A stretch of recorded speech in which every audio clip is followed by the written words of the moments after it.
चल राजेंद्र। सर जी, आज तो आप बेटे को छोड़ने दिल्ली जा रहे हो ना? हाँ हाँ, शाम तक लौट आऊंगा। Good day sir.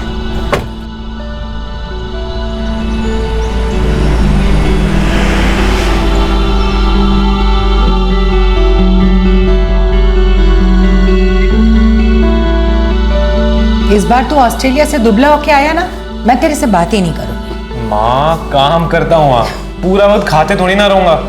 अरे काम का मतलब ये थोड़ी ना होता है कि अपनी सेहत का ही ध्यान ना रखे। ये ले। अरे भाई चलो जल्दी करो, 1 बजे तक दिल्ली पहुंचना है। अपना ख्याल रखना। हाँ खुश रहे।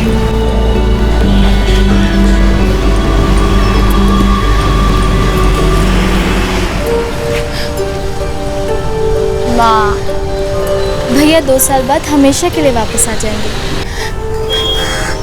जल्दी नहीं आ सकता।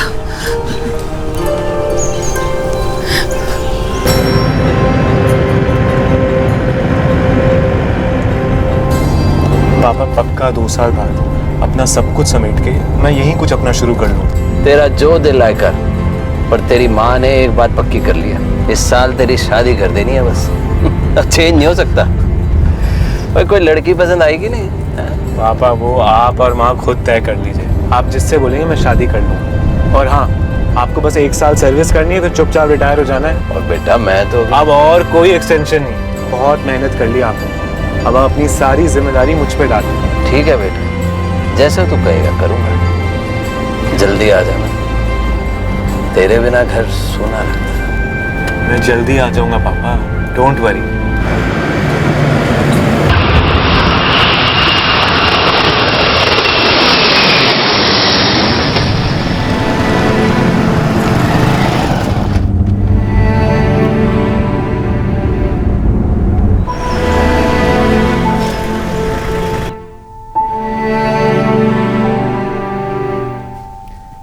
आप तो आज जाने वाले नहीं थे ना? हाँ गुरप्रीत, हो ही आता हूँ। लेकिन आपने तो छुट्टी ली थी ना? भाई जिस काम के लिए ली थी वो तो हो गया। अजीत को दिल्ली छोड़ा है, अब तक तो उसका प्लेन भी चला गया हो ना। ड्यूटी पे वही आता हूँ। बेटा ऑस्ट्रेलिया चला गया और बेटी अपने घर, और आप भी ड्यूटी पे चले जाइए। इस घर में बस अकेली मैं ही रह जाती हूँ, और आपको ना मेरी कोई फिक्र नहीं है। और गुरप्रीत, 1 साल की तो बात है, फिर तो रिटायर ही होना है। फिर तू और मैं बैठ के आराम से बातें करेंगे। वो अभी तो पुलिस फोर्स में है, ड्यूटी तो नहीं छोड़ सकते ना। वो है ना गुरप्रीत?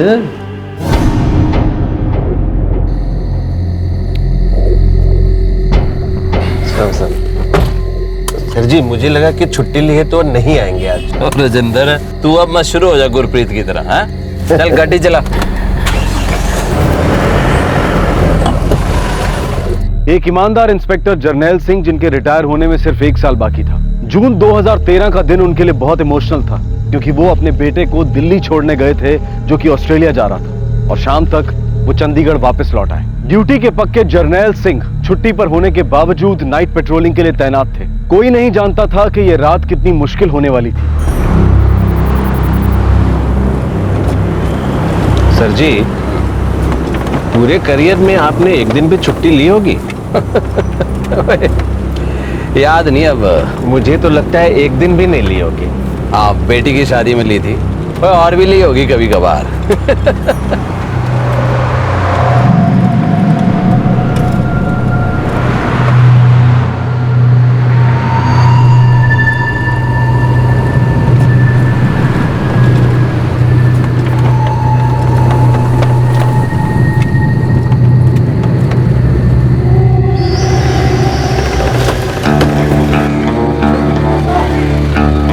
कहाँ जा रहे हो पुत्र? जी दिल्ली। पैदल जाओगे पुत्र? नहीं जी, वो रास्ते में बस खराब हो गई थी, तो हमने सोचा कि पास के बस स्टेशन तक चल के चले जाते। बैठ जाओ, हम छोड़ देंगे।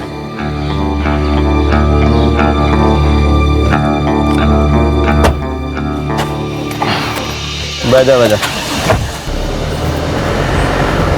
सर जी, सेक्टर 22 में दिल्ली के लिए बस मिलेगी, इन्हें वहीं छोड़ दें? हाँ। लेकिन इस समय तो बस वहां से मिलती नहीं, अब तो सुबह ही बस छूटेगी। जिंदर सही कह रहा है, भाई कहाँ के रहने वाले हो तुम दोनों? जी यहीं के हैं, चंडीगढ़ के।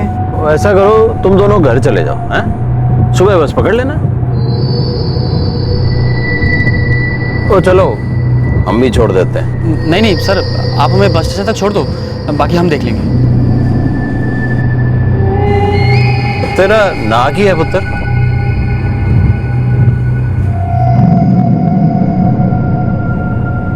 तेरा ना की है? सर बड़ी मेहरबानी होगी आपकी अगर आप हमें बस स्टेशन तक छोड़ दो। सर बाकी हम देख लेंगे, आप चिंता ना करो। घर से भाग गया हो क्या? ना नाम बता रहे हो ना पता। देखो मेरा शक बढ़ता जा रहा है पुत्र, और कुछ नहीं। सर हमारे घर वाले हमारी शादी से खुश नहीं हैं।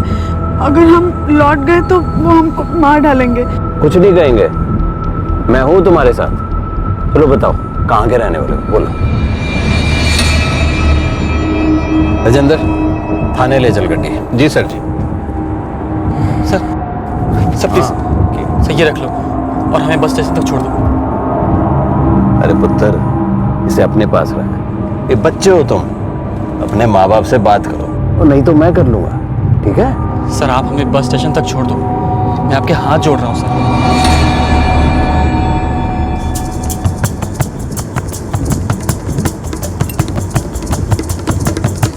Constable Rajendra, constable Rajendra. Sir sector 20 के इंटरसेप्टर 4 से कॉल था, वहाँ जरूर कोई गड़बड़ है साहब। वहाँ से कोई जवाब नहीं मिल रहा और कांस्टेबल राजेंद्र से बात नहीं हो पा रही है। चलो देखते हैं, क्विक।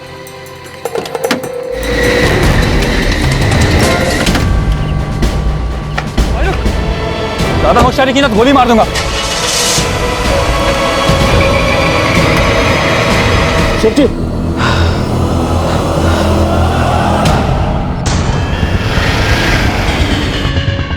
हम क्या करें? पता नहीं, यहाँ से निकल कर आगे जल्दी कहीं उतरना होगा। अब तो पुलिस भी हर जगह अलर्ट हो गई होगी। सेफ्टी।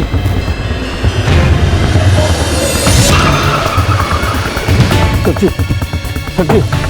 क्या हुआ? कैसे हुई है? कांस्टेबल रवि था, सर जी पे अटैक करके गाड़ी लेके भाग गया। जल्दी हॉस्पिटल ले चलो। चलो सभी इंटरसेप्टर्स अलर्ट पे रहे। कांस्टेबल रवि इंटरसेप्टर 4 लेकर सेक्टर 20 से भागा है। सभी सेक्टर रोड्स ब्लॉक कर दो। आई रिपीट, सभी सेक्टर रोड्स ब्लॉक कर दो।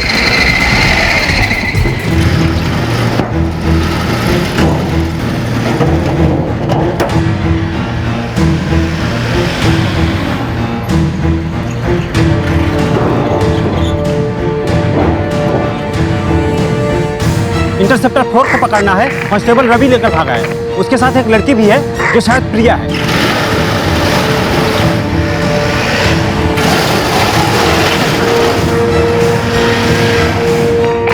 इंटरसेप्टर 4 को रोकना है, इंटरसेप्टर 4 को रोकना है। बहुत जल्दी ये लोग हमें घेर लेंगे। हमें ये गाड़ी छोड़ कहीं भागना होगा। क्या बच के निकलने का कोई भी रास्ता है?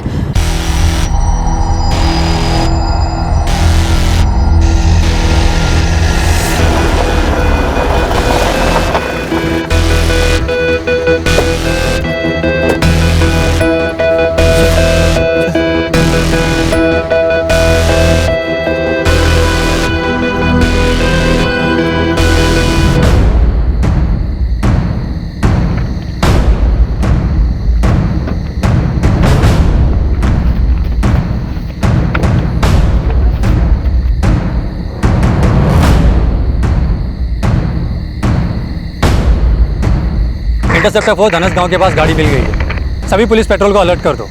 कांस्टेबल रवि और प्रिया कहीं आसपास ही पैदल भागने की कोशिश में होंगे।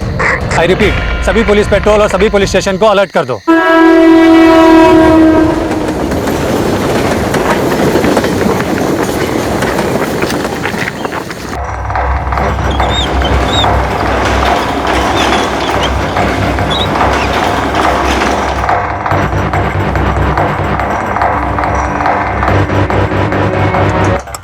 सर वो रोड के किनारे किनारे चल रहे थे। जनरल सर ने उनकी मदद के लिए गाड़ी रुकवाई थी, पर सर वो पूरे रास्ते ठीक ठीक जवाब नहीं दे रहे थे सर। तभी जनरल सर ने पहचान लिया कि वो कांस्टेबल रवि है सर। क्या हुआ इनको? देखिए इमरजेंसी है, सर अंदर एडमिट है। पर हुआ क्या है पापा को? किसी ने उन पे हमला किया। मैं उससे मिल सकती हूँ, मुझे अंदर जाना। देखिए मैम, इमरजेंसी है, थोड़ा धीरज रखिए। पर आखिर ये तो बताइए हुआ क्या है पापा को? एक कपल था, सर ने उनकी मदद करने की कोशिश की लेकिन उन्होंने जर्नैल सर पे हमला कर दिया।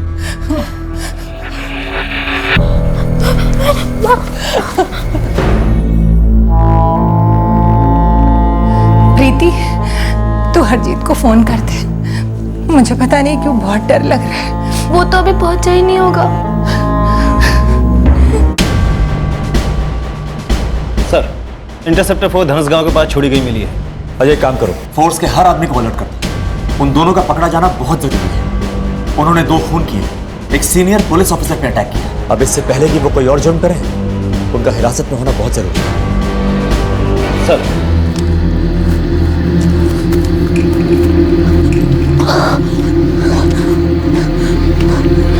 हमें बीच में ही कोई ना कोई ट्रांसपोर्ट लेकर आगे चलना होगा। अब तक तो हर जगह अलर्ट भी हो गया।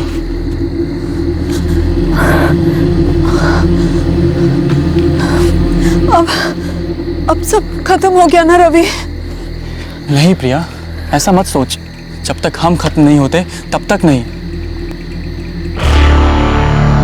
उन्होंने 2 लोगों का खून पहले ही कर दिया था और अब एक इंस्पेक्टर पर हमला कर चुके थे। कौन थे ये रवि और प्रिया, और क्यों ये एक के बाद एक जुर्म करते जा रहे थे?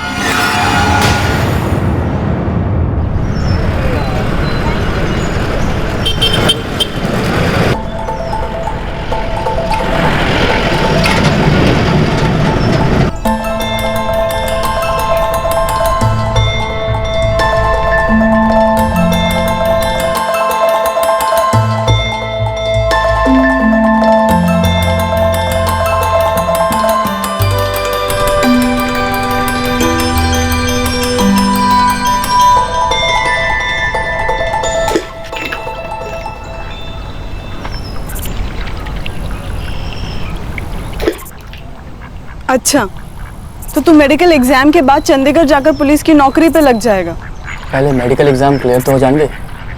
वो तो तू हो ही जाएगा, मैं जानती हूँ। तो फिर मुझे चंडीगढ़ जाना होगा। और फिर तू वहाँ जाकर वापस नहीं आएगा, मुझे भी भूल जाएगा, है ना? क्यों? तेरे लिए वापस आऊंगा ना। लेकिन डर लगता है रवि, अगर तू नहीं आया तो? तेरे बिना मैं जीने की सोच भी नहीं सकता पगली।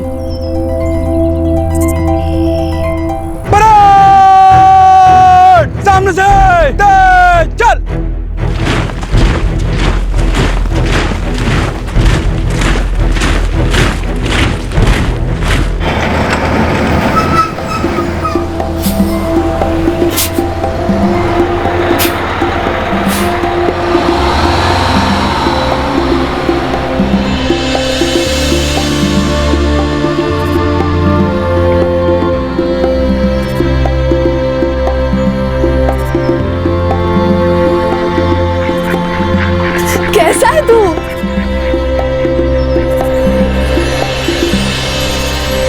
जानती है, अभी तक घर भी नहीं गया। सबसे पहले तेरे से मिलने आया हूँ। मैं तो चाहती हूँ कि रोज सुबह तू मेरी सूरत देखे और मैं तेरी। अभी ट्रेनिंग हुई है, पहले पोस्टिंग हो जाने दे, उसके बाद जॉब में थोड़ा जम जाऊँ, फिर घर आकर तेरे बाबूजी से तेरा हाथ मांगूंगा।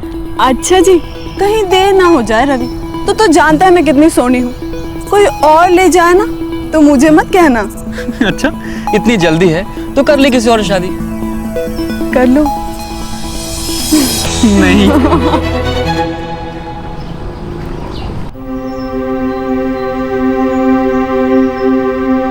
बाबूजी, प्रिया नाम है उसका। प्रिया? ये सुमेश जी की बेटी? हाँ बाबूजी। अरे वो तो तुम्हारे साथ स्कूल में पढ़ती थी ना? जी भैया। बचपन से चल रहा है क्या? ठीक है नरेश, तू एक काम कर, लड़की वालों के घर जाके उनसे बात कर। अगर वो लोग राजी हैं और सब ठीक ठाक है तो बात कर लेते हैं। जी बाबूजी। क्यों भाई, कब से चल रहा था ये सब कुछ? हमें तो मालूम ही नहीं पड़ा। बोलो ना रवि। पागल हो गया क्या तू? पता नहीं था क्या मतलब है? सच में बाबूजी, मुझे नहीं पता था। अब तो पता चल गया ना, अब भूल जा तू उसे। हम तेरे लिए दूसरी लड़की ढूंढ देंगे। माँ, मैं प्रिया से प्यार करता हूँ, उसी से शादी करूंगा, चाहे जो भी हो जाए। रवि होश में आओ, ये शादी नहीं हो सकती। अरे वो लोग भी नहीं मानेंगे और हम भी नहीं मानेंगे। अरे कुछ समझाओ इस बेवकूफ को। वो बहन लगती है इसकी। ये सब बकवास है बाबूजी, ऐसे कोई बहन नहीं हो जाती है। और अगर गोत्र एक है तो क्या भाई बहन हो गए? देख तू ज्यादा बकवास ना कर, एक गोत्र है हम लोगों का और एक गोत्र में शादी नहीं हो सकती। बाबूजी मैं नहीं मानता इन सब बातों को, मैं प्रिया से प्यार करता हूँ बस। रवि, एक ही गोत्र का मतलब होता है एक ही कुल, और एक ही कुल में शादी की बात को सोचना भी पाप है। माँ भाड़ में जाइए गोत्र वोत्र, प्रिया मेरी बहन नहीं है, मैं उससे प्यार करता हूँ। और ये कुल और गोत्र न जाने कौन से जमाने की बातें हैं, मैं नहीं मानता इन सब बातों को। हाँ, और समाज तो जो कहेगा बाद में कहेगा, सबसे पहले ये तेरा बाप ये शादी होने नहीं देगा। अरे तूने इसे सोचा भी कैसे? सोचा ही कहाँ बाबूजी, वो तो बस हो गया, और मैं गांव समाज किसी की परवाह नहीं करता।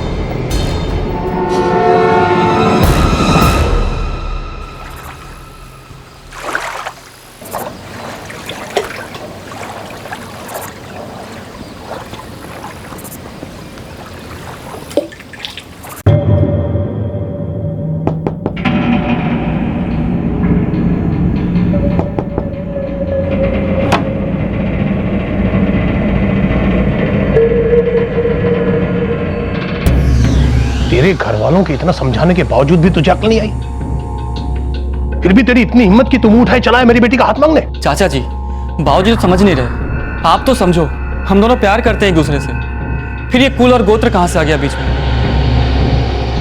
काश किसी ने ध्यान दिया होता जब तुम दोनों के बीच ऐसा पाप जन्म ले रहा था, तभी कुचल देते तो आज ये नौबत नहीं आती। तू चला जाए यहाँ से, ये शादी नहीं हो सकती, आज नहीं और कभी भी नहीं। और अगर आज के बाद तूने इस चौखट पर पांव भी रखा तो याद रखना कि रवि, कान खोलकर सुन ले तू, आज के बाद तेरा इस लड़के से कोई रिश्ता नहीं है। इतने लाड़ प्यार से पाला पोसा तुझे इसलिए कि तू इस तरह से हमें शर्मिंदा करे? इससे पहले कि कोई ऊंच नीच हो जाए, भूल जा इस लड़के को। दोनों परिवार शादी के लिए राजी नहीं होने वाले थे, ये तय था।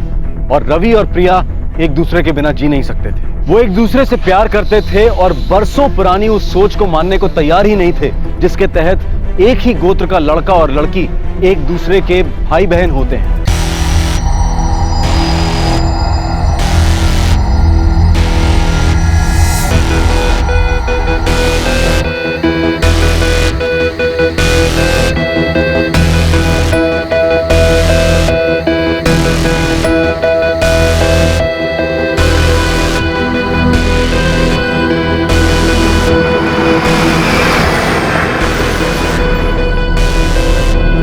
जो भी होगा देख लेंगे।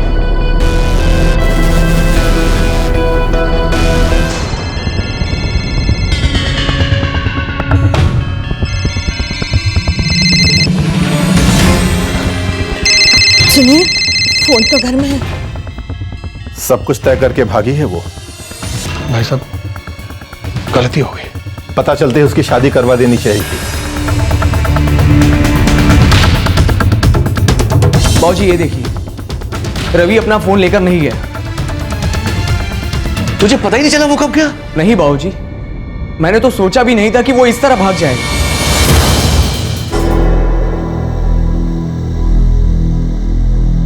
ये बात बिल्कुल साफ है कि रवि और प्रिया दोनों एक साथ भागे। सोमेश जी, बहुत आजादी दे रखी है आपने अपनी बेटी को। एक लौटी जो है।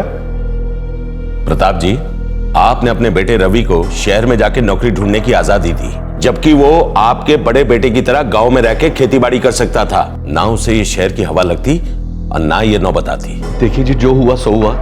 अब लकीर को पीटने से सीधी तो नहीं होगी ना। जैसे सोमेश जी अपनी बेटी से नाराज है, वैसे ही मैं अपने बेटे पे बहुत गुस्सा हूं। मैं जानता हूं कि उन लोगों ने परंपरा का उल्लंघन किया है। मुझे तो यह समझ में नहीं आता कि इतने बरसों से वो दोनों एक दूसरे को चाहते थे और किसी को पता ही नहीं चला। और जब पता चला तो दोनों परिवारों के मना करने के बावजूद वो लोग घर से भाग गए, लेकिन फिर भी किसी को कुछ नहीं पता। भगवान कसम, मुझे नहीं पता था कि वो लोग कुछ ऐसा करने वाले थे।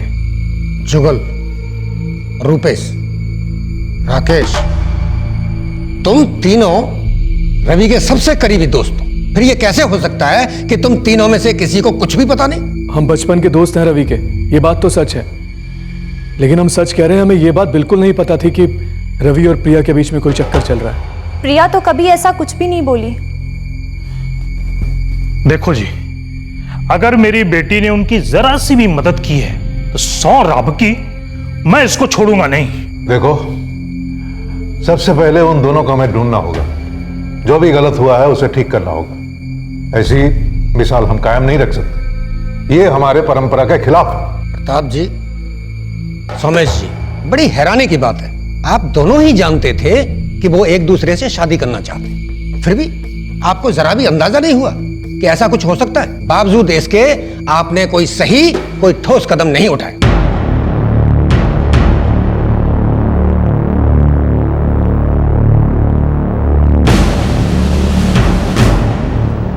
पंचायत इस बात को बिल्कुल बर्दाश्त नहीं कर सकती। आज एक घर में हुआ है, कल 2 घरों में होगा, फिर 3 घरों में होगा। लेकिन फिलहाल यह करना है कि रवि और प्रिया को ढूंढना और उन्हें वापस लाना। और इस काम में पूरा गांव आपकी मदद करेगा। क्योंकि ये बात साफ है कि इन दोनों परिवारों को सब कुछ पता था, फिर भी इन्होंने कोई सही कदम नहीं उठाया। इसलिए पंचायत यह फैसला लेती है कि आज के बाद इन दोनों परिवारों का हुक्का पानी बंद, कोई नाता नहीं रखेगा इनसे तब तक जब तक लड़का और लड़की दोनों वापस नहीं आ जाते, और जो गलत हुआ है वो सही नहीं हो जाता।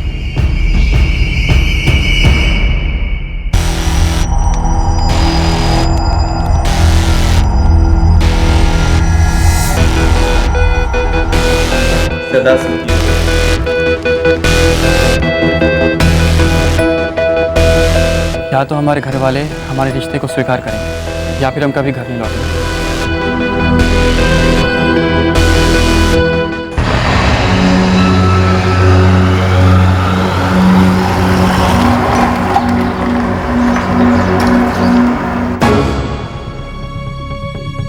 हर जगह ढूंढा हमने, लेकिन उनका कहीं पता नहीं चल रहा। मैं ये मान नहीं सकता कि रवि कहां गया है। तुम दोनों में से किसी को पता ही नहीं है। राकेश और जुगल, एक बात याद रखना, अगर बाद में पता चला कि तुम दोनों में से कोई उनका साथ दे रहा है तो अच्छा नहीं होगा। मैं सच बोल रही हूँ बाबूजी, प्रिया ने मुझे कभी कुछ नहीं बताया। देख रंजना, अगर तूने झूठ बोला ना तो ये पंचायत हमारा भी हुक्का पानी बंद कर देगी। सच सच बता दे रंजना। अम्मा मैं सच बोल रही हूँ।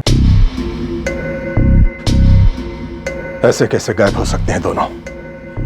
किसी को कुछ पता नहीं कि दोनों कहां हैं? तुझे भी कुछ पता नहीं चला? बेटी ने कपड़े लत्ते सामान सब बांधा होगा और भाग गई।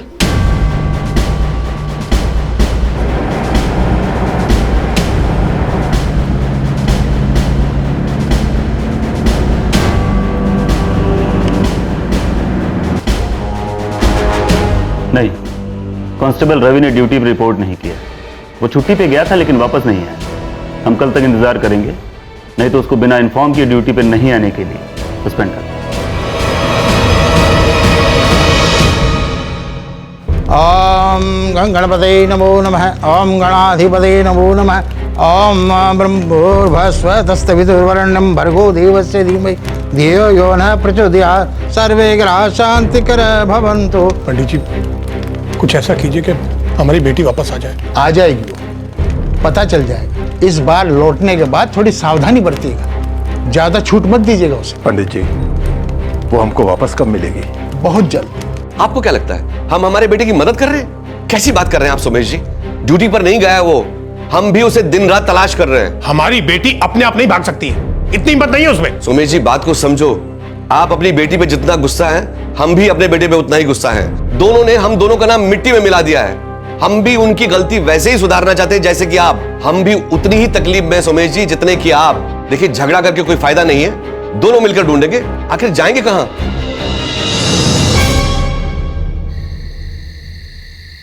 अबे गधे, उल्लू के पट्टे, साले सबको मरवाएगा राकेश। मुझे क्या पता था यार, पंगा पड़ जाएगा। साले तुझे पता नहीं था? और जब पता चला कि बवाल हो गया तो मुंह क्यों नहीं खोला? डर गया था मैं। मुझे लगा कि मैं सब कुछ बताऊंगा तो वो सब लोग उल्टा मुझ पर ही झपटेंगे। तू अभी जा और रवि के बाप को सब कुछ बता दे। तुम भी चलो ना मेरे साथ। नहीं, तू अकेले जा। हाँ, मैं भी नहीं आऊंगा। साले दोस्त हो तुम मेरे। बात अब दोस्ती की नहीं है राकेश, गांव की है, और वो तू ही है जिसने सच छुपाया है। हाँ, वैसे भी हमें कुछ पता नहीं था, अब तूने बताया तो मालूम चला। अब या तो तू जाके सबको सच सच बता दे, या फिर मैं जाके बताता हूँ सबको कि तुझे सब कुछ पता है।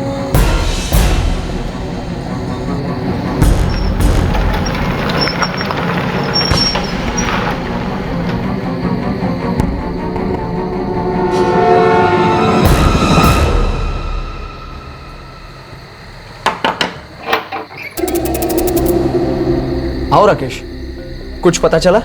वो कुछ बात करनी है। बात क्या है? तुझे पता है रवि और प्रिया कहाँ है? चाचा जी, वो प्रिया के साथ जाने से पहले रवि मिला था मुझे। भाऊजी एक मिनट, पहले उसे अपनी बात तो कह लेने दो। चाचा जी सच्ची कह रहा हूँ, गलती हो गई है, माफ कर दीजिए। मुझे नहीं पता था कि इतना बड़ा बवाल हो जाएगा।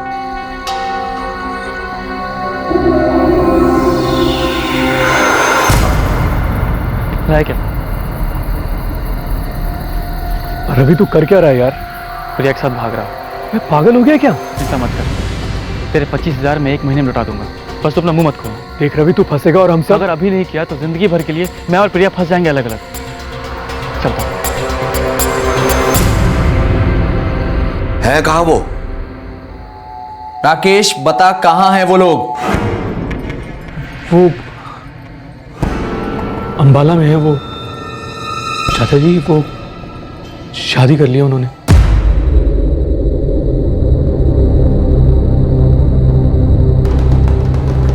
नरेश, जा जाके सुमेश जी को बुलवा के ला। जी बाबूजी। तेरी आखिरी बार कब बात हुई थी उनसे? जी आज सवेरे हुई थी। तुझे पता है वो अंबाला में कहाँ रहते हैं?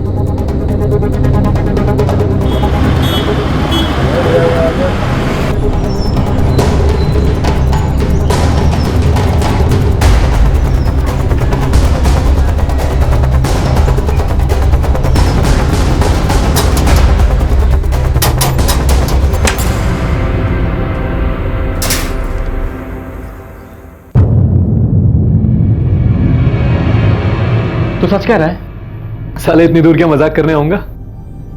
तो क्या कहती है? हो सकता है मान गए हो। अरे हो सकता है नहीं, हो गया है। भरोसा नहीं है तुझे मुझ पर? मैंने बता दिया उन लोगों को कि तुम दोनों ने शादी कर ली है।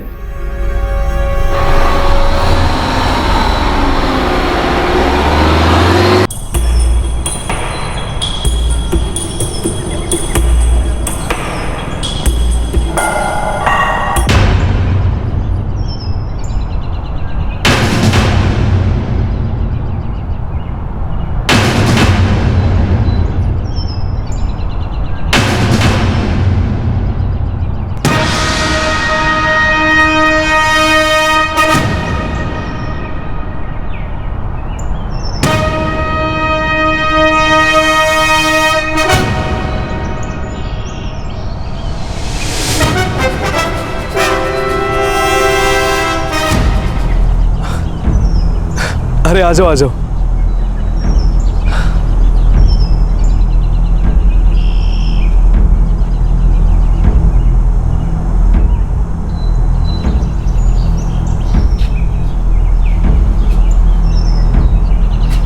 अब ये लोग वापस आ ही गए हैं। जो गलती इन्होंने की है उसे सुधार लो, ठीक है? चलिए।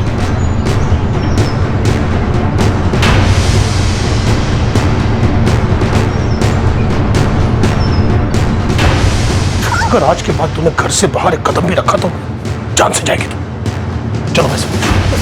नहीं बाबूजी, बाबूजी नहीं, बाबूजी नहीं, बाबूजी। चलो वैसे। बाबूजी, बाबूजी दरवाजा खोलिए बाबूजी। बाबूजी आप ऐसा नहीं कर सकते।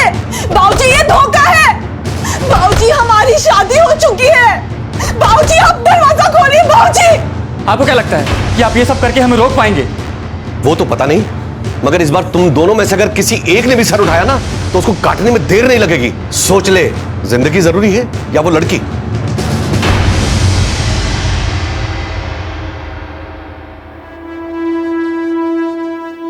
लड़के पे लगाम कसना मुश्किल है। एक काम करो, लड़की की शादी करवा दो और कहीं दूर करवा दो ताकि इन दोनों को आपस में मिलने का मौका ही ना मिले। और जब तक लड़की की शादी न हो जाए उसे बिल्कुल घर से बाहर मत जाने दो।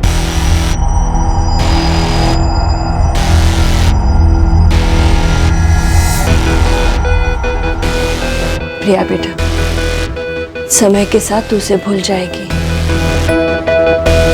जुनून से किसी की जिंदगी ना बनी है अब तक, ये बात अच्छी तरह से समझ ले।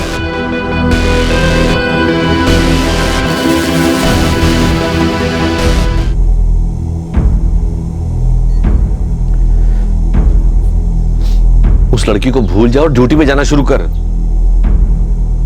देख, इस तरह दुखी रहने से या गुस्सा करने से कुछ नहीं होगा। ये होना लिखा ही नहीं था।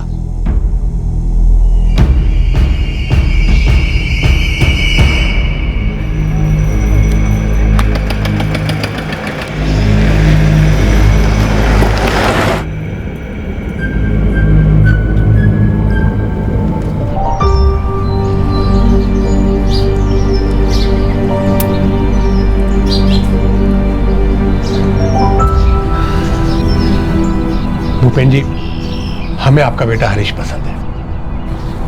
हरीश को भी आपकी लड़की प्रिया पसंद है।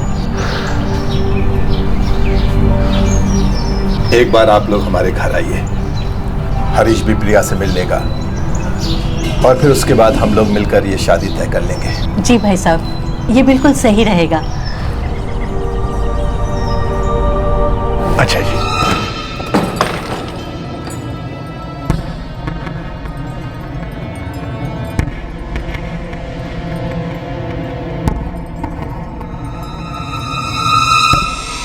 ये कोर्ट के पेपर्स नहीं है। मुझसे बिना पूछे, बिना मेरी मर्जी के आप लोग ये नहीं कर सकते। तू रवि से रिश्ता तोड़ रही है, चुपचाप इस कागज पर दस्तखत कर दे, और नहीं करना तो मत कर। वैसे भी तुम्हारी शादी की कोर्ट में रजिस्ट्री नहीं हुई है, इससे कोई फर्क भी नहीं पड़ता है। हरीश अच्छा लड़का है, वो लोग परसों तुझे देखने आ रहे हैं। देख, इस शादी में तेरी भी भलाई है प्रिया, सीधे सीधे हाँ कर दे। अगर बगावत करेगी तो जान से जाएगी तू।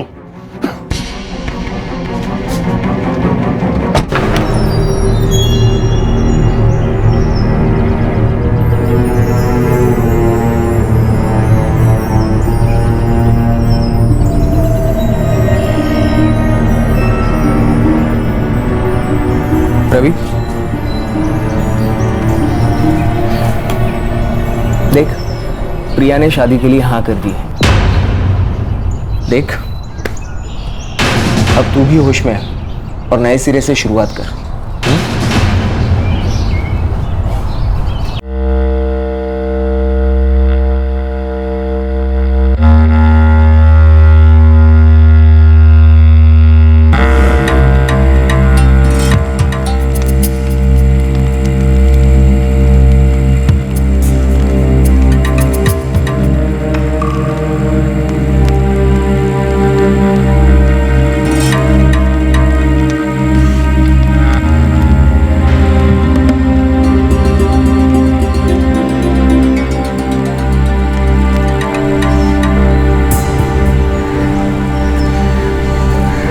जीते रहो बच्चों।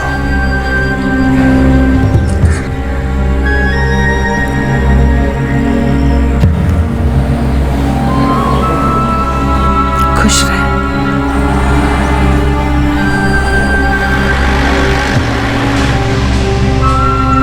ऊपर वाले की कृपा से सब कुछ बहुत अच्छी तरह से निपट गया। हाँ भाई साहब, अनर्थ होने से बच गए।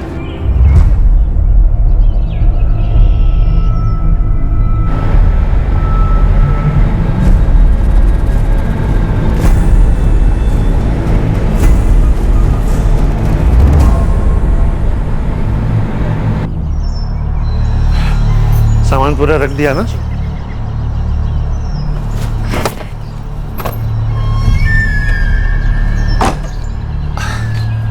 हरीश बेटा। जी बाबूजी। एक हफ्ते में लौट आऊंगा मैं, उसके बाद तुम दोनों बाहर कहीं घूमने चले जाना। ठीक है। ठीक है, ख्याल रखना।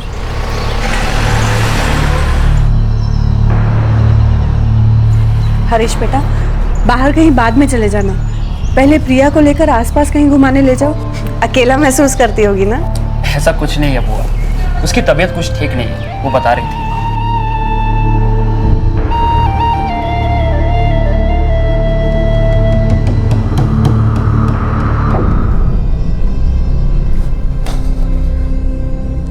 बेटा, जो वो उसे भूल जा, जिंदगी बहुत लंबी है। देख, तेरे लिए इससे भी अच्छा रिश्ता आएगा।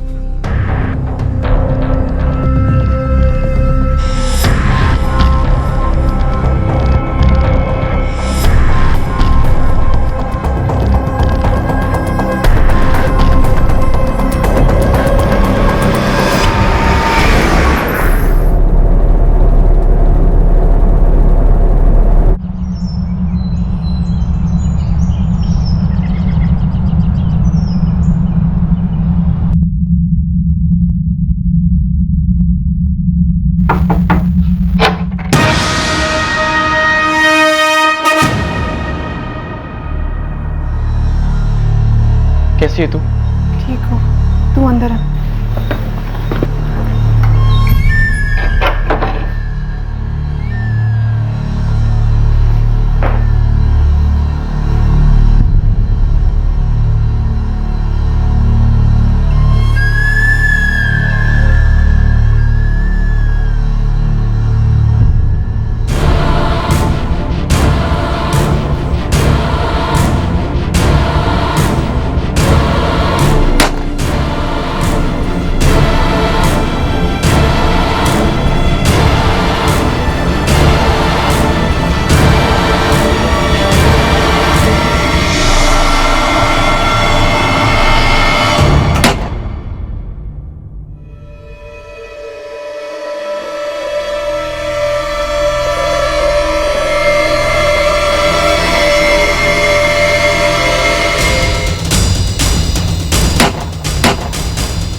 चल उठ प्रिया, हिम्मत रख, उठ, सब ठीक हो जाएगा। आराम से, आराम से। थोड़ी देर का रास्ता हो जाएगा, बस तो हिम्मत रख।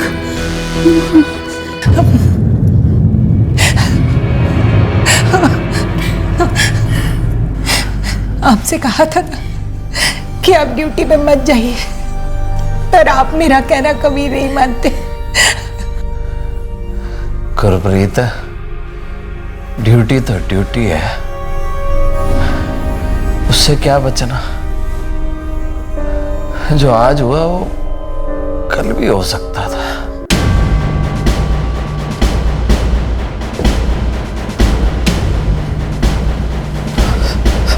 Relax general, relax. ठीक हूं सर। हमें सब कुछ पता चल चुका है सर। अफसोस है थोड़ी देर हो गई रवि को पहचानने में, नहीं तो उस वक्त तो हिरासत में होता। नहीं जनरल, हमें सब कुछ पता है। आपने पूरी कोशिश की है। हमारे डिपार्टमेंट का एक आदमी गुनहगार बन चुका है और 1 महीने से फरार है। ये बात हम सब के लिए बहुत ही शर्मनाक है। हम उस गुनहगार को और उस लड़की को जल्द से जल्द पकड़ लेंगे जनरल।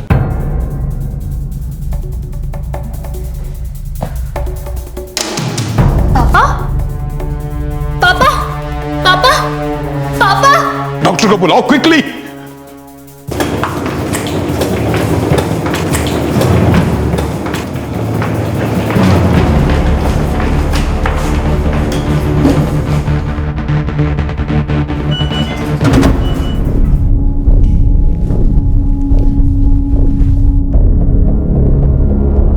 डॉक्टर साहब। कैसे हो? डॉक्टर साहब, मैं मिल सकती हूँ उनसे? हमने बहुत कोशिश की, मतलब? हम उन्हें बचा नहीं पाए।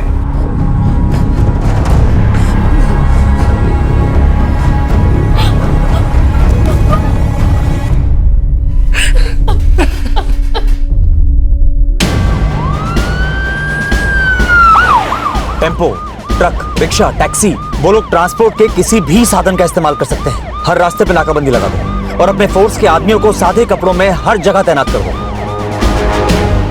सर, हाँ, जनरल सर अब नहीं रहे। तीसरा खून, इससे पहले कि वो दोनों कोई और जुर्म करें, उन्हें रोकना होगा।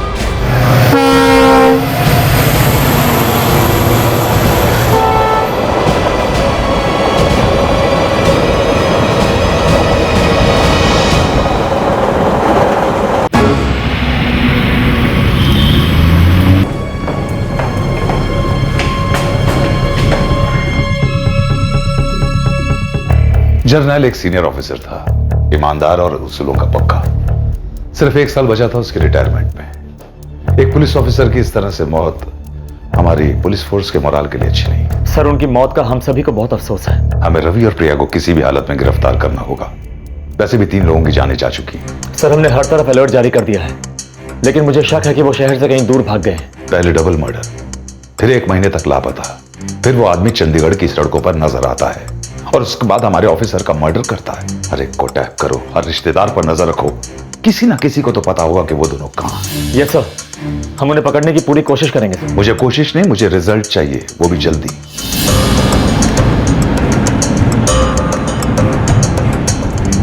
सर, प्रिया की एक दोस्त है रंजना, उससे पूछताछ करें।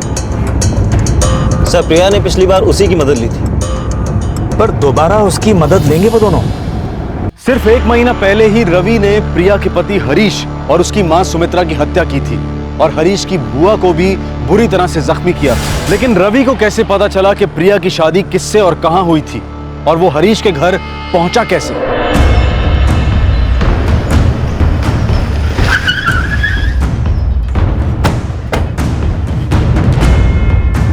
सर अभी जिंदा है। जल्दी एम्बुलेंस बुलाओ, जल्दी।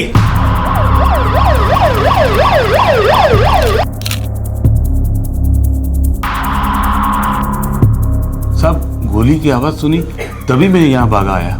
मैं यही पास में ही रहता हूँ। किसी ने गोली चलाने वाले को देखा? नहीं साहब, किसी को देखा नहीं। साहब, घर की बहू प्रिया घर में नहीं है।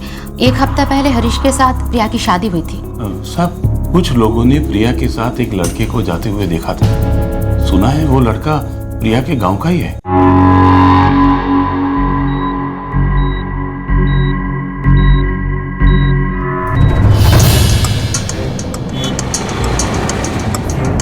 सर, वो औरत नीलम अब खतरे से बाहर है। बात करने की हालत में है? 2-3 घंटे बाद। और हाँ सर, हरीश के पिता भूपेंद्र कुमार दिल्ली से वापस आ रहे हैं, शाम तक पहुंच जाएंगे। ये प्रिया गोरार गांव की रहने वाली है।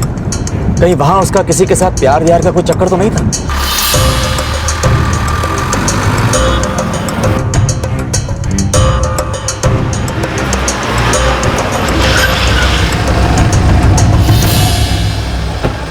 नहीं, ऐसा हो ही नहीं सकता। लेकिन ऐसा हो गया है।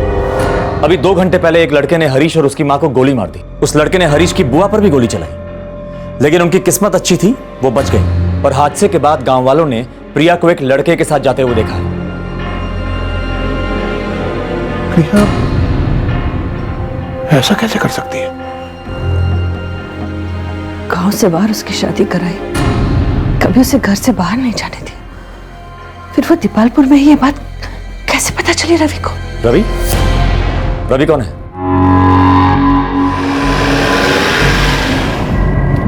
सर, ये रवि एक पुलिस कांस्टेबल है। चंडीगढ़ में पोस्टिंग थी उसकी। छुट्टी पर गया, फिर ड्यूटी पर रिपोर्ट ही नहीं किया, इसलिए उसको सस्पेंड कर दिया गया। ये कोई पुराना चक्कर लगता है। अजय, एक काम करो, गांव वालों से पता करो कि आखिर इन दोनों की कहानी है क्या। सर,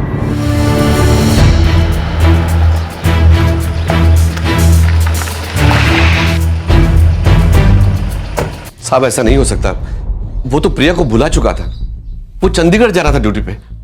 हाँ साहब, यही बोल के गया था। वो झूठ बोला था उसने आप लोगों से।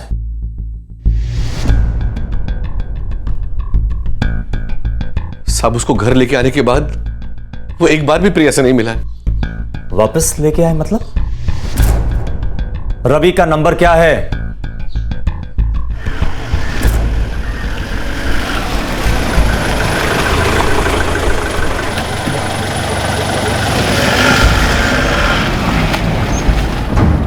सही है सर, पुराना लफड़ा है। हाँ, दोनों परिवार राजी नहीं हुए होंगे।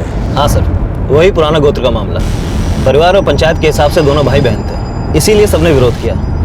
और फिर रवि और प्रिया ने भागकर शादी भी कर ली सर। फिर वापस क्यों आए? सर, रवि का एक पुराना दोस्त जिसने रवि और प्रिया को भागने में उनकी मदद की थी, वही उन दोनों को वापस गाँव में लेकर आया। और फिर गाँव वालों ने उन दोनों को अलग कर दिया। और मुझे पता चला है कि रवि को पता चले बिना प्रिया की शादी हरीश नाम के लड़के से करवा दी गई थी, वो भी गाँव से बहुत दूर। पर मुझे लगता है कि रवि को इस बारे में सब कुछ मालूम था। पर कैसे? सर, रवि के कुछ दोस्त हैं, उनमें से एक ने पिछली बार उनकी भागने में मदद की थी। हो सकता है उनमें से किसी ने बताया हो। बुलाओ सबको। और ये लो, ये रवि का मोबाइल नंबर है, इसे ट्रैकिंग पे डाल दो, पता तो चले आखिर रवि की मदद कर कौन रहा है।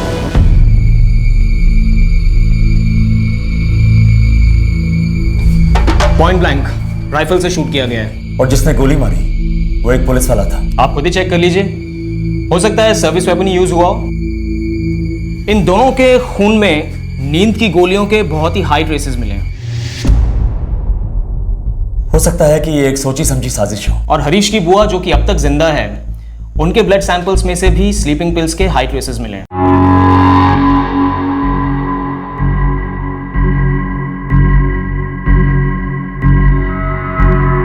जी हाँ, नीलम जी के खून में स्लीपिंग पिल्स के ट्रेसेस मिले हैं। बात हो सकती है उनसे? हाँ, अब वो बोलने की कंडीशन में है। साहब हम सच कह रहे हैं, हमें नहीं पता कि रवि को कैसे पता चला कि प्रिया की ससुराल कहाँ पर है।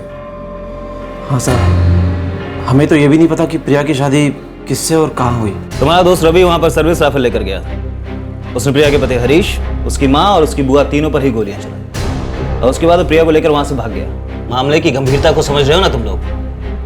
हाँ साहब, लेकिन हम लोगों ने कुछ नहीं किया साहब। ऐसा कैसे हो सकता है कि बिना किसी की मदद के प्रिया के ससुराल जा पहुंचा, और जबकि प्रिया तो उसके कांटेक्ट में भी नहीं थी। साहब हमें सचमुच कुछ नहीं मालूम, और हमें तो लगा था कि वो दोनों एक दूसरे को भुला चुके हैं। हाँ साहब, और गांव में भी यही खबर थी साहब कि प्रिया शादी के लिए राजी हो गई है।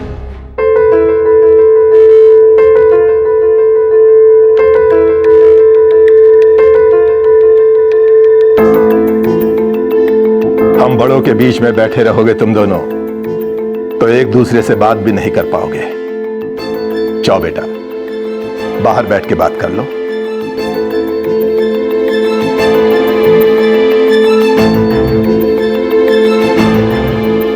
जोड़ी अच्छी लग रही है दोनों की। जी हाँ सोमेश, प्रिया भी बहुत खुश लग रही है। रवि को सबने यही समझाया साहब कि प्रिया अपनी मर्जी से शादी कर रही है, और ये सुन के वो काफी टूट चुका था, बहुत दुखी था साहब वो। हाँ सर, और हमें लगा कि उसने सच मान लिया।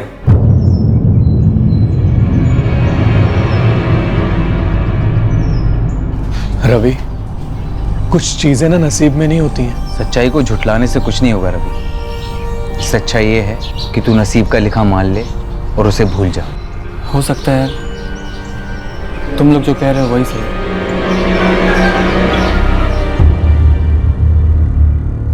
हमें कुछ नहीं पता सर, हमें नहीं पता था कि प्रिया का किसी रवि नाम के आदमी के साथ कोई प्यार व्यार का चक्कर था। उस दिन जब मैं बाहर आई तो देखा भाभी खून से लथपथ थी और प्रिया उस लड़के के साथ सामने खड़ी थी। मैं कुछ बोली उससे पहले ही उसने मुझ पर गोली चला दी।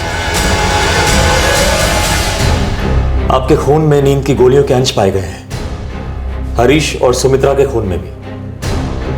अब ये तो नामुमकिन सी बात है कि 3 लोगों ने एक ही साथ नींद की गोलियां खा ली।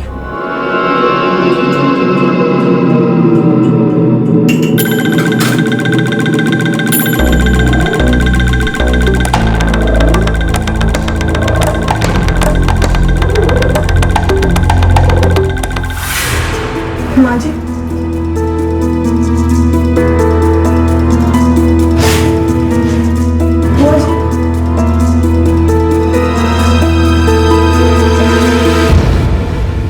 पता नहीं सर, पर क्या सच में प्रिया ने ये सब कुछ किया है? क्या सुबह की चाय में उसी ने दवाई मिलाई थी?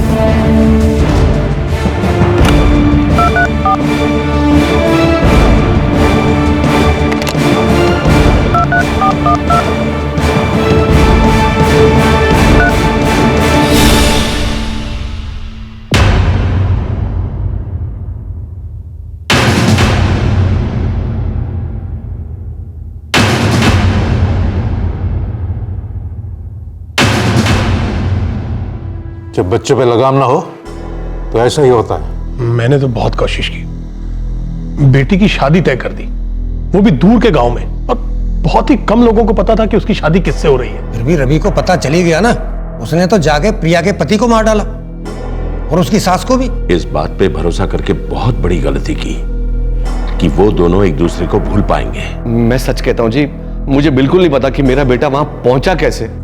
मेरे बेटे ने जो काम किया है उसे मैं कभी भूल नहीं सकता। मैं समझूंगा कि मेरा बेटा मर गया मेरे लिए। मेरी बेटी भी मर गई है मेरे लिए। एक सबक लेना है इस बात से। वक्त बदला है, हमारे बेटे बेटियों पे नए जमाने की हवा लग रही है। ये रोग चारों तरफ फैल रहा है। हमारी परंपराओं की, हमारी मान्यताओं की धज्जियां उड़ रही है। इसे रोकना होगा। किसी भी हालत में हमें अपने बच्चों पे लगाम कसनी होगी। पंचायत ये फैसला करती है कि आज से इस गांव के लिए रवि और प्रिया मर चुके हैं। हमारा कोई रिश्ता नहीं उनसे।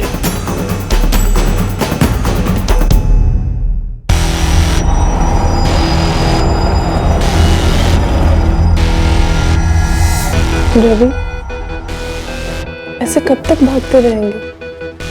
जब तक भाग सकते हैं। हमारा तो अब कोई घर भी नहीं जहाँ हम लौट कर जाए। हम जहाँ जाएंगे वहीं अपना घर बसा लेंगे, अलग अलग जगह देखेंगे। मेरा ना एक सपना है, मैं मुंबई जाना चाहती हूँ। वहाँ घंटों बैठकर समंदर देखना चाहती हूँ। ठीक है, हम लोग मुंबई भी जाएंगे।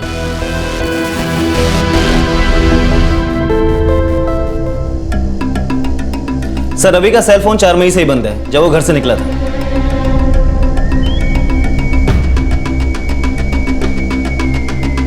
कॉल रिकॉर्ड से और कुछ पता चला? सर, दीपकपुर गांव के एक मोबाइल नंबर से रवि को कॉल आई थी और रवि ने भी इस नंबर पे कॉल्स किए हैं। किसका नंबर है? हरीश कुमार, प्रिया का पति। हरीश तो रवि से बात करेगा नहीं, वो तो रवि को जानता भी नहीं होगा। प्रिया ने ही हरीश के फोन से रवि से बात की। सर, एक और बात, 26 अप्रैल को प्रिया की शादी हुई थी, पर ये देखिए सर, ये एक कॉल है जो रवि को 25 तारीख को गुरार गांव के एक नंबर से आया था। और सर, ये नंबर किसी परमजीत सिंह का है। परमजीत सिंह कौन है?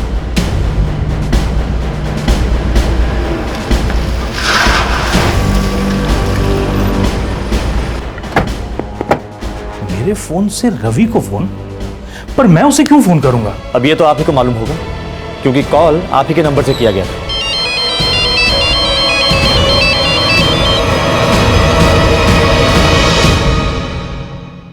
रंजना, तूने 25 अप्रैल को मेरे फोन से किसी को फोन किया था? प्रिया की शादी से एक दिन पहले। सच सच बता रंजना। बाबूजी, मुझे नहीं पता था कि ऐसा कुछ हो जाएगा। रंजना, तुम प्रिया की शादी का जोड़ा देख लो, तब तक मैं तुम दोनों के लिए चाय लेकर आती हूँ। कितनी अच्छी ड्रेस है ना प्रिया। एक एहसान करेगी मुझ पर? क्या? मुझे एक फोन करना है। पर मेरे पास फोन नहीं है प्रिया। एक काम करते हैं, मैं तुझे तेरे घर के बाहर तक छोड़ने आती हूँ, तू जल्दी से अपने बाबूजी का फोन लेकर आ जाना। पर क्यों? मुझे बस एक बार रवि से बात करनी है रंजना। प्रिया, अगर किसी को पता चल गया ना तो तेरे बाबूजी तेरी जान ले लेंगे और मेरे बाबूजी मेरी। बस एक आखिरी बार रंजना, कल मेरी शादी है, उसके बाद तो शायद मैं जिंदगी भर उससे मिल भी नहीं पाऊंगी। एक आखिरी बार मैं उससे बात करना चाहती हूँ।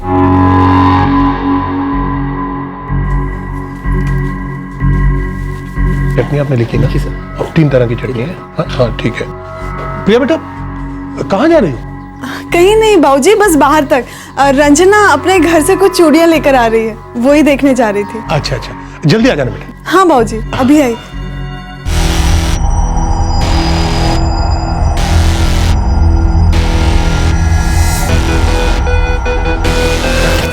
ये ले, जल्दी कर, बाबूजी सो रहे हैं, उनके जागने से पहले ये फोन हमें रखना है। अभी आई। प्रिया, जल्दी कर।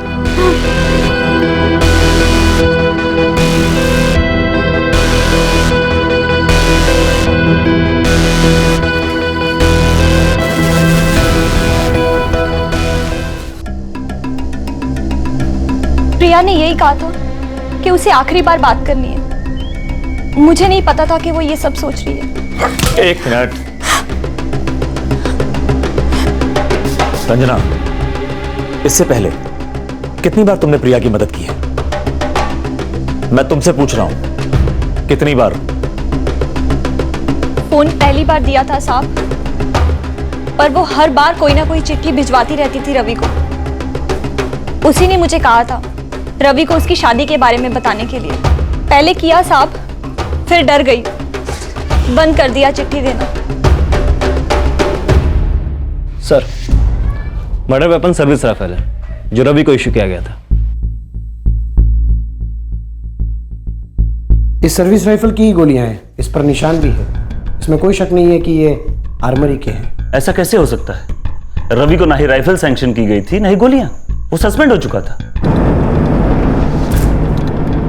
सर, रवि ने 5 मई 2013 की सुबह पुलिस की आर्मरी से ही राइफल हासिल की थी। उसके बाद घर गया और फिर वहां से सीधा चंडीगढ़ गया होगा और वहां से फिर दीपलपुर। पर सर एक कंफ्यूजन है। सर्विस रूल्स के मुताबिक ही हथियार ड्यूटी लिस्ट चेक करने के बाद दिया जाता है, जबकि ये बंदा तो सस्पेंड था। मतलब साफ है अजय, वहां भी किसी ने उसकी मदद की थी।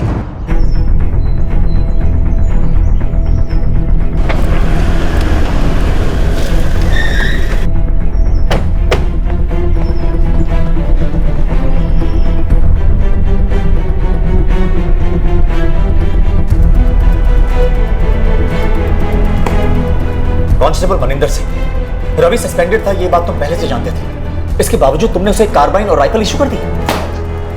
देखो मनिंदर, नेग्लिजेंस ऑफ ड्यूटी ये चार्ज तो तुम पे लगेगा ही। अब चार्जेस लगने से पहले अगर अपनी सफाई में सच बोल दो तो तुम्हारे लिए बहुत अच्छा होगा। मैं और रवि बैचमेट थे सर। सर पता नहीं था कि वो हथियार किसी ऐसे काम के लिए इस्तेमाल करेगा। यार रवि तू है कहाँ? एक तो इतने दिन बाद दिखा है और आते ही राइफल मांग रहा है, वो भी बिना ड्यूटी लिस्ट के। यार तू मुझ पे डाउट कर रहा है? अच्छा सुन, ये ड्यूटी लिस्ट बाद में चेक कर लेना, अभी मुझे ड्यूटी ज्वाइन करना है। साहब बहुत नाराज है मेरे पे। अब अगर बिना राइफल के साहब के पास गए ना तो फालतू में नया बवाल खड़ा कर देंगे। चल ठीक है।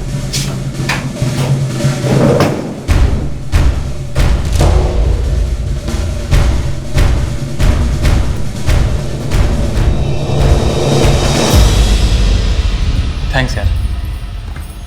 मिलना, गायब मत हो जाना।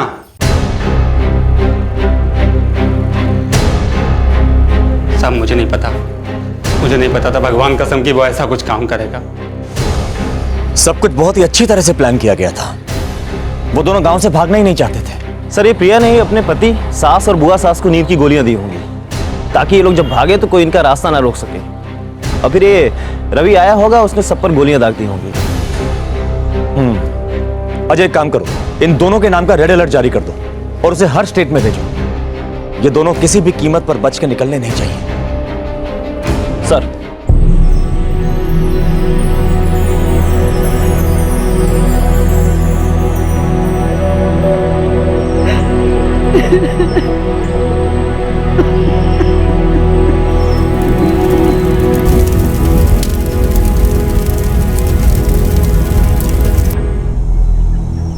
गलती हो गई भूपेंद्र जी। ये गलती नहीं है सोमेश जी, आपने गुनाह किया।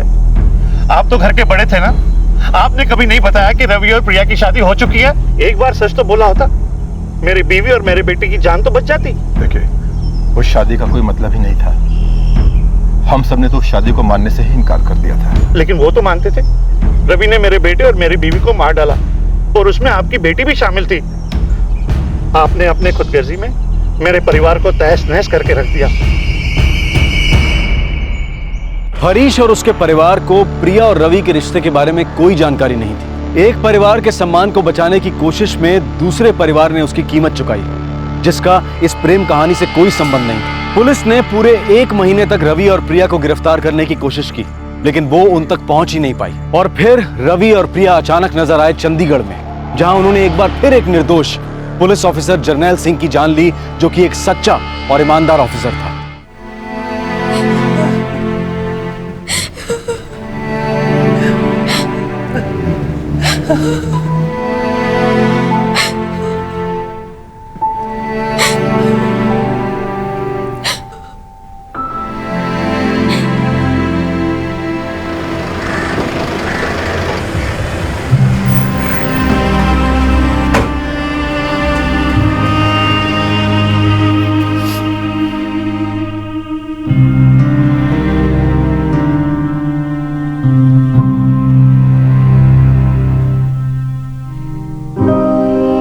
आपको बस 1 साल सर्विस करनी है तो चुपचाप रिटायर हो जाना है। और बेटा मैं तो अब और कोई एक्सटेंशन नहीं, अब अपनी सारी जिम्मेदारी मुझ पे डाल। ठीक है बेटा, जैसा तू कहेगा करूंगा।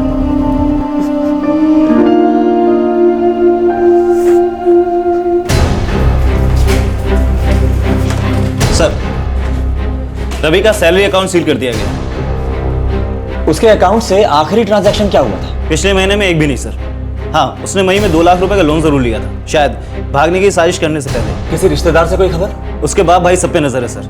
उसकी एक बुआ भी है सर, चंडीगढ़ में रहती है, उस पर भी नजर है। Good afternoon sir. क्या प्रोग्रेस है राजेश? सर, हमने रवि के हर रिश्तेदार को ट्रैकिंग पे डाल दिया है। फिर भी कुछ पता नहीं चला? अभी नहीं सर, लेकिन आप भरोसा रखिए, हम बहुत जल्द उन्हें ढूंढ लेंगे। तरीका कोई भी हो, कोई फर्क नहीं पड़ता। मुझे वो दोनों अपनी हिरासत में चाहिए। Is that clear? जी सर।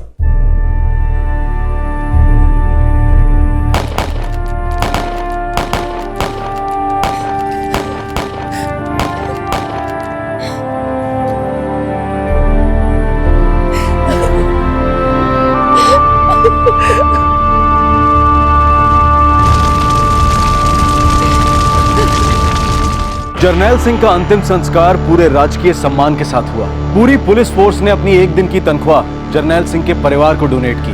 बहुत इज्जत थी जर्नैल सिंह की पुलिस फोर्स में, लेकिन उनके हत्यारे अब भी पुलिस की गिरफ्त से बाहर थे। उनके बैंक अकाउंट, सब रिश्तेदार, सबकी ट्रैकिंग हो रही थी।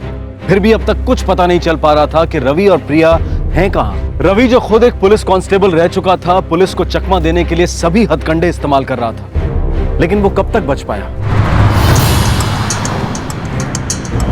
फोन कब आया था? कल रात को सर। कहाँ से? बनाना गांव से।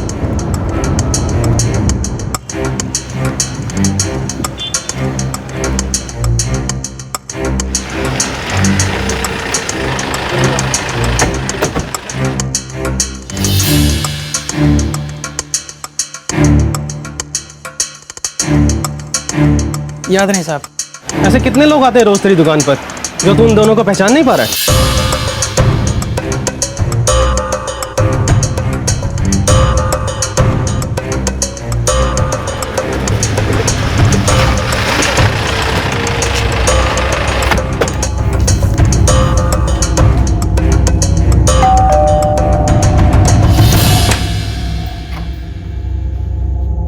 शीला जी।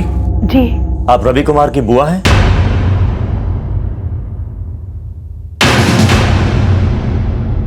कल रात को 9:30 बजे रवि ने मनाना गांव से आपको फोन किया था। देखिए शीला जी, रवि और प्रिया ने 3 खून किए हैं। रेड अलर्ट है उनके खिलाफ, और जो भी इंसान उन्हें बचाने की कोशिश करेगा वो उनके गुनाहों में शामिल समझा जाएगा। उसने मदद मांगने के लिए फोन किया था, उसे पैसे चाहिए थे, पर मैंने मना कर दिया। मैंने न्यूज़पेपर में खबर पढ़ ली थी साहब। बुआ जी, मुझे कुछ रुपयों की जरूरत है, आप इस बार मेरी मदद कर दो प्लीज। रवि, मैंने जो अखबार में पढ़ा, क्या वो सच है? तूने एक पुलिस वाले को भी मार डाला? बुआ जी, गलती से हो गया, मैंने जानबूझ करके नहीं किया। रवि, तू क्यों ऐसी हरकतें कर रहा है? हाँ, एक लड़की के लिए पागल हो गया है क्या? पहले तूने 2 लोगों की जान ली, और अब ये तीसरा खून। कब तक भागेगा ऐसे? बुआ जी, मुझे रुपयों की जरूरत है, आप रुपए दोगे या नहीं इतना बता दो। तू है कहाँ इस वक्त? ये मैं नहीं बता सकता, आप मेरी मदद करोगे या नहीं? नहीं, तू अपने आप को पुलिस के हवाले कर दे, समझे? सच कहती हूँ साहब, मुझे नहीं पता वो कहाँ है। अगर रवि का दोबारा फोन आए तो आप कहिएगा कि आप मदद करने के लिए तैयार हैं। मिलने की जगह भी तय करिएगा, और उसके बाद सीधा हमें खबर कर दीजिएगा। जी।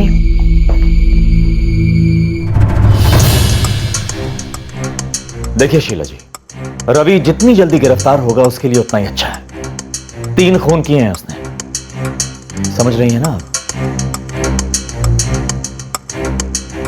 सर, ऐसा लगता है कि वो लोग मनाना गांव से निकल चुके हैं। देखते हैं कहां तक भागते हैं। उनके पैसे तो खत्म होने को हैं, वो ज्यादा दूर नहीं जा सकते।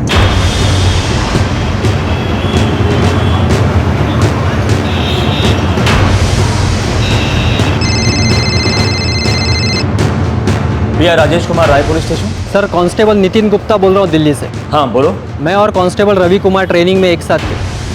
अभी कहाँ है वो पता है? वो मेरा दोस्त है, कल रात फोन आया था उसका, मदद मांग रहा था, पर मुझे पता था चंडीगढ़ पुलिस को उसकी तलाश है। कहाँ है वो?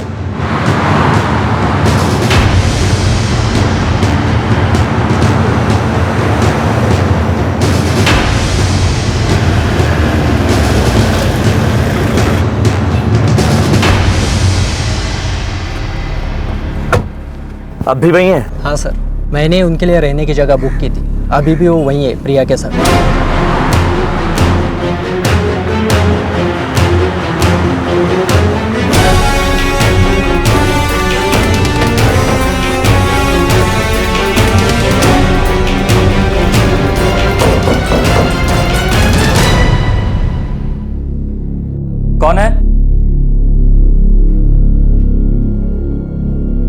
रवि, नितिन हो। हाँ रुक, आ रहा हूँ।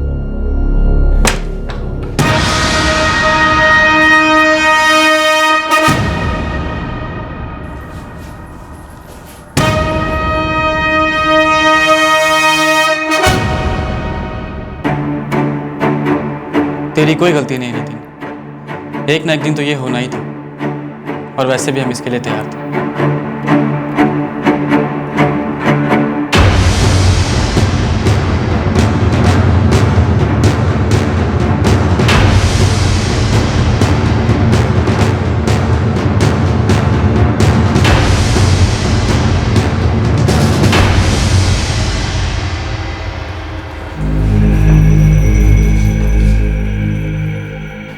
सर, मैं अपने सारे गुनाह कबूल करने को राजी हूँ, बस एक विनती है आपसे। तुम्हें क्या लगता है ये गेस्ट हाउस है जहां हम तुम्हारी विनती का इंतजार कर रहे हैं?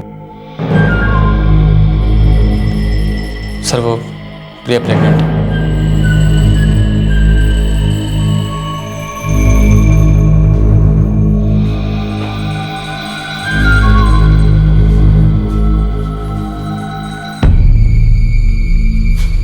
सर, हरीश और उसकी माँ को मैंने ही मारा था, उसकी बुआ को भी गोली मैंने मारी। सब सोची समझी साजिश थी, है ना? जी सर। शादी करने को हाँ कह दे, अभी बागी बनेंगे तो तेरी भी जान जाएगी और मेरी भी। तू हाँ कर ले, फिर मैं कोई ना कोई रास्ता ढूंढूंगा। सर, हमने सबसे बड़ी गलती की अपने दोस्त राकेश की बात पर भरोसा करके और गांव आके। वापस ही नहीं आना चाहिए था। सर, आप ही बताओ ना, क्या मतलब होता है इन गोत्र वोत्र का? ये दकियानूसी ख्याल। हम नहीं मानते थे सर इन सब बातों को, फिर हम पर जबरदस्ती क्यों? उन लोगों ने हमें धोखा दिया, चाल चली तो फिर हमने भी चाल चली। हेलो रवि, रवि कल मेरी शादी है। हाँ हाँ पता है, तो चुपचाप शादी कर ले। तू पागल तो नहीं हो गया? हमारी शादी हो चुकी है। अरे देख प्रिया, समझदारी से काम ले। ऐसे दिखाना होगा कि मुझे कुछ नहीं पता और तू भी राजी है। शादी कर और पति के घर चले जा। उसके 2-4 दिन के बाद आकर मैं तुझे वहां से ले आऊंगा। और फिर क्या? फिर हम दोनों हमेशा के लिए साथ रहेंगे, समझी? हरीश और उसकी माँ, वो दोनों तो बेकसूर थे। तुम दोनों को भागना था ना, तो भाग जाते। तुम तो पहले भी भाग चुके हो, फिर उन दोनों को मारने की क्या जरूरत थी? पता नहीं साहब, सच में कुछ नहीं पता। हमें अपनी जिंदगी जीने की इजाजत नहीं मिल रही थी, मजबूर किया जा रहा था। उस वक्त कुछ सोचा नहीं कि क्या सही और क्या गलत, जो ठीक लगा वो कर दिया।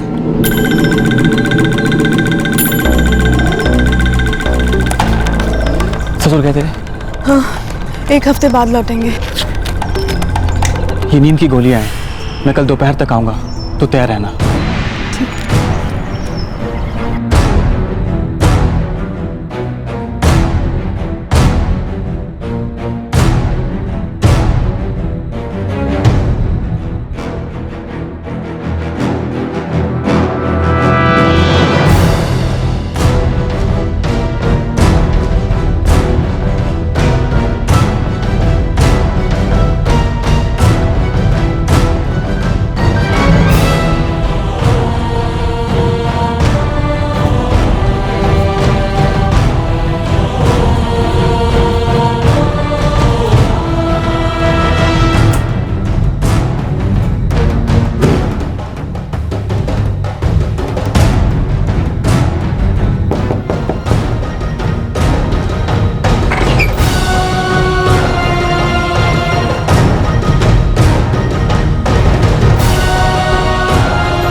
नींद में थे वो लोग, बेचारे अपनी जान भी नहीं बचा सकते थे। ऐसे बेकसूर लोगों की तूने जान ले ली।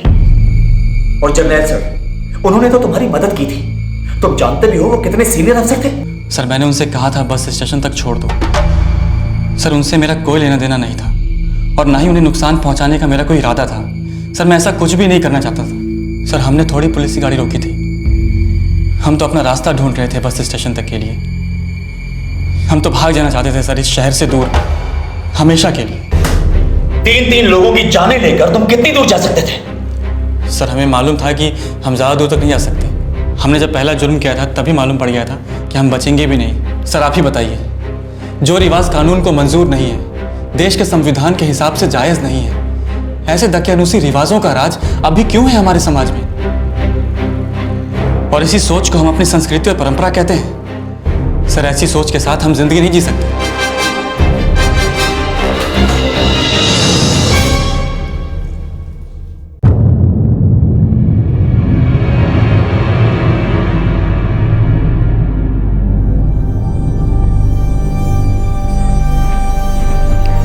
लड़की सच बोल रही है, वो प्रेग्नेंट है।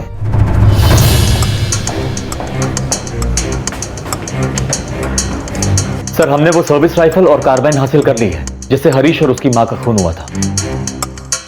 और सर, वो लड़की प्रिया प्रेग्नेंट है। एक काम करो, लड़की को जो मेडिकल हेल्प चाहिए उसे दे दो और जल्द से जल्द उन दोनों के खिलाफ चार्जशीट फाइल करो। Yes sir.